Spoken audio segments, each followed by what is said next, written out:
महाराज जी के आज के विशेषांक में रक्षा सूत्र परिवार के सभी सदस्यों का हार्दिक स्वागत है। बाबा जी के भक्तों को राम राम।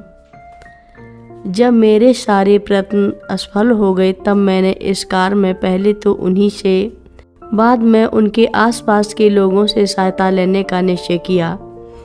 अगले दिन जब मैं वहां पहुंचा, बाबा जी वहां नहीं थे। कुछ लोग जिनसे मैं एक दिन पहले मिला था बाहर बैठे हुए थे। उन्होंने बताया कि बाबा जी कुछ देर के लिए बाहर गए हैं और यह नहीं मालूम कि कब वापस आएंगे। जब मैंने कहा कि मैं उनकी प्रतीक्षा करूंगा, तब किसी ने कुछ आपत्ति नहीं की। वे लोग मेरी कहानी सुनना चाहते थे और मैं उन लोगों से बाबा जी के बारे में जिनके साथ वे लोग थे सुनना चाहते थे। उन्होंने मेरी कहानी चुपचाप सुनी।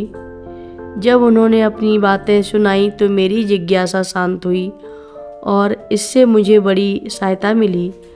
उनके बाबा जी के अनेक स्थानों पर अनेक नामों से विख्यात थे, किंतु वे लोग उन्हें नीव करोरी बाबा जी के नाम से जानते थे, जो महान संत थे और अनेक चमत्कारों से उनका नाम संबंध था।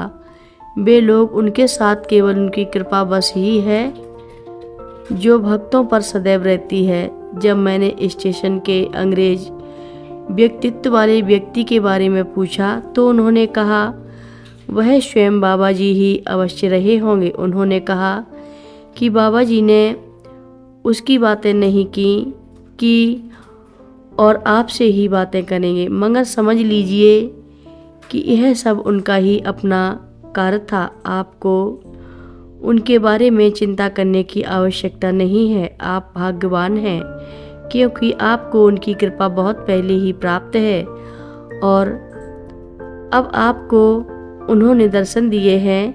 वे लोग मेरे सद्भाग्य पर प्रसन्न थे। जब मैंने बाबा जी के बारे में बताया, बाबा जी लौटे और मुझे देखते ही कहा कि अब मैं यहाँ क्यों आया हूँ। उन्होंने कहा कि घर जाओ क्योंकि थोड़ी देर में वे लोग स्थान छोड़ने वाले हैं। जब मैंने कहा कि मैं बहुत परेशान हूँ और उनके साथ मुझे भी चलने की आज्ञा मिलनी चाहिए, तब बाबा जी ने कहा परेशान होने की क्या बात है, तुम मेरे साथ कहाँ जाओगे? क्या हमारे पास कोई घर है जहाँ मैं तुमको ले चलूँ? अभी जाओ, किसी अन्य समय मिलना, सब ठीक हो जाएगा। मेरे लिए वहाँ रुकने का अब कोई कारण नहीं था। जब मैं वहाँ से जाने को उठा तो उन्होंने किसी से मुझे प्रसाद देने को कहा। मैं उनके चरणों में नतमस्तक हुआ और स्पर्श किया।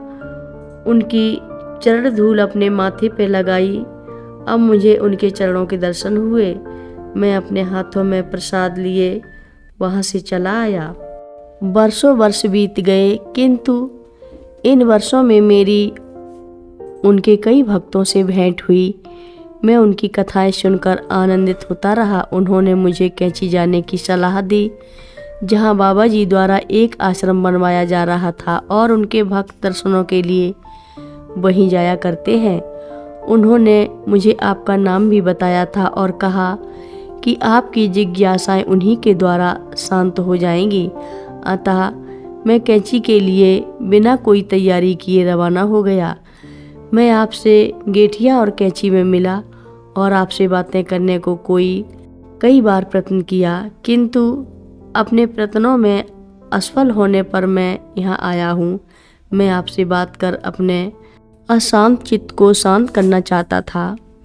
मैं श्रीनगर में उनके भक्तों से जो कुछ भी सुना और बाद में अन्य भक्तों से मिलकर जो कुछ जानकारी ली है, उससे मुझे तनिक भी संदेह नहीं है कि रेलवे स्टेशन पर बाबा जी ही स्वयं मिले थे और वह भिन्न वेश में इसलिए थे कि मैं ऐसे ही व्यक्ति के बारे में सोच रहा था। जो उच्च श्रेणी का धनवान व्यक्ति हो, ना कि महात्मा। रामायण ग्रंथ में लिखा है, जाकी रही भावना जैसी, हरि मूरत देखी तिन तैसी। मेरा प्रश्न है कि मैंने ऐसा क्या किया था कि मुझे उनकी कृपा प्राप्त हुई।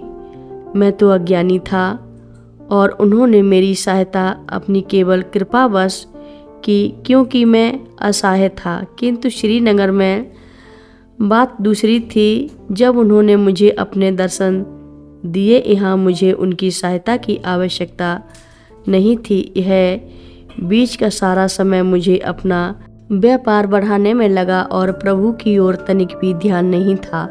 थोड़े बहुत दान अथवा तीर्थ यात्राएं जो मैंने की, उनके दर्शन अथवा कृपा प्राप्ति के लिए नहीं की गई थी।